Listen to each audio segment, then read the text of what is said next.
una tercera moción, que es un acuerdo de cooperación con el Ayuntamiento de París. Se ha puesto en contacto el Ayuntamiento de París con la alcaldesa de Valencia para ofrecernos su colaboración.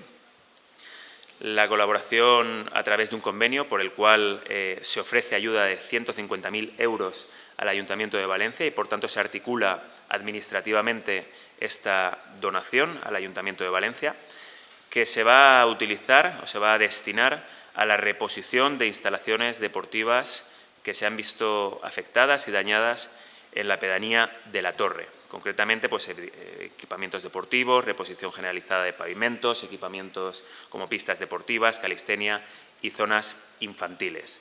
La reparación de los daños de estas instalaciones deportivas se estiman en 2,5 millones de euros. Bueno, pues con la contribución del Ayuntamiento de París, con la colaboración, pues vamos a poder también ayudar a sufragar estos gastos de reparación de infraestructuras en la zona afectada.